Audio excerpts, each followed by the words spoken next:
हमारा कॉन्स्टिट्यूशन, संविधान है।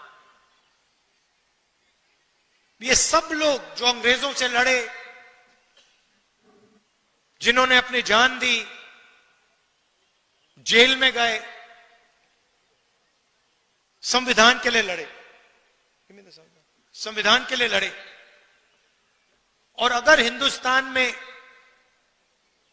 गरीबों की आवाज है, मजदूरों की, किसानों की आवाज है, छोटे व्यापारियों की आवाज है, तो संविधान के कारण वो आवाज है। ये हिंदुस्तान की जनता की आवाज है। गांधी जी, अंबेडकर जी, नेहरू जी ने यह संविधान दिया, जेल गए, अंग्रेजों के खिलाफ लड़े। उससे पहले माधव सिंह जी लड़े, बीरा पासी जी लड़े, मगर सारे के सारे इसके लिए लड़ रहे थे। और आज जो लोग हमारी सरकार में बैठे हैं, वही इसका आक्रमण कर रहे हैं। मैंने मीडिया की बात उठाई।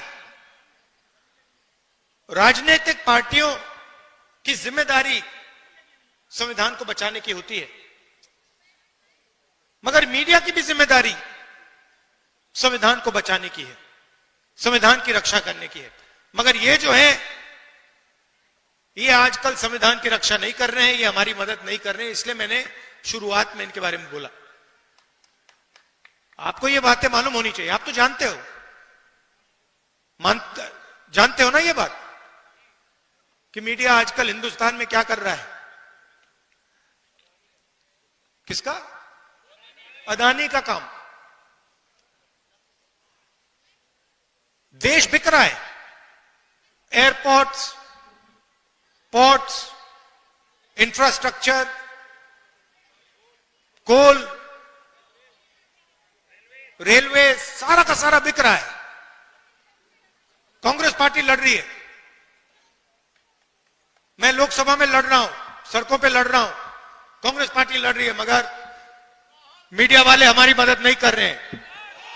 कोई प्रॉब्लम नहीं है, हम लड़के जीत के दिखाएंगे आपको।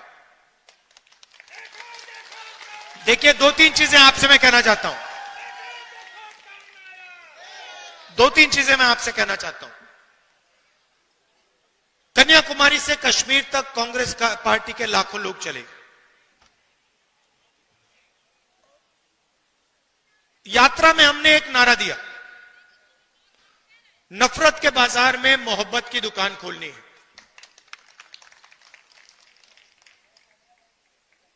बटा हुआ देश, हिंसा में, नफरत में डूबा हुआ देश कभी प्रगति नहीं कर सकता है। किसी परिवार में लड़ाई हो जाती है, दो भाइयों के बीच में लड़ाई हो जाती है, परिवार नष्ट हो जाता है। आप सोचिए, अगर देश के बीच में लड़ाई हो जाए तो कैसे प्रगति हो सकती है। इसीलिए हमने भारत छोड़ो यात्रा की। कन्याकुमारी से कश्मीर, समुद्र से लेकर पहाड़ों तक 4000 किलोमीटर हम चले।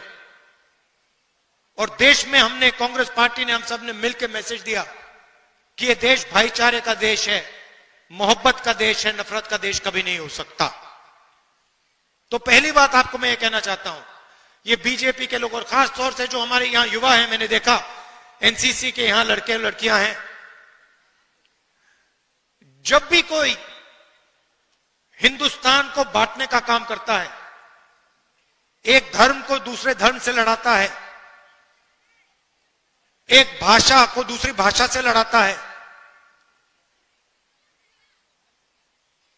एक जात को दूसरी जात से लड़ाता है, आपको रोकना पड़ेगा। आप इस बात को एक्सेप्ट नहीं कीजिए कि इस देश में नफरत होगी। यह मोहब्बत का देश रहा है और यह मोहब्बत का देश रहेगा। जो भी उनको चाहिए उनको मिल जाता है। कोरोना के समय 1 लाख करोड़ रुपए का बैंक लोन माफ हुआ उनका। 16 लाख करोड़ रुपए उनके बैंक लोन माफ हुए हैं। और दूसरा हिंदुस्तान, आपका हिंदुस्तान, हमारा हिंदुस्तान, मेहनत का हिंदुस्तान, मजदूरों का, किसानों का, बेरोजगार युवाओं का हिंदुस्तान। हमें ये दो हिंदुस्तान नहीं चाहिए, एक हिंदुस्तान होना चाहिए। अगर वो सपना देख सकते हैं तो आपको भी सपना देखना चाहिए। ये नहीं कि अंबानी का बेटा, अदानी का बेटा जो भी सपना देखना चाहता है देखता है, और किसान का बेटा प्राइवेट यूनिवर्सिटी में मेहनत करने के बाद, लाखों रुपए देने के बाद रोजगार नहीं पा सकता। ऐसा हिंदुस्तान हमें नहीं चाहिए। यहां हम कैसे पहुंचे?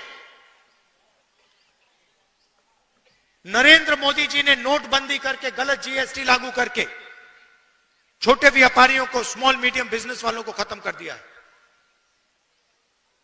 यह पॉलिसी सिर्फ नरेंद्र मोदी जी की नहीं थी, यह पार्टनरशिप है। नरेंद्र मोदी जी ने और अदानी, अंबानी जैसे लोगों ने ये पॉलिसियां छोटे व्यापारियों को, किसानों को, मजदूरों को खत्म करने के लिए बनाई हैं।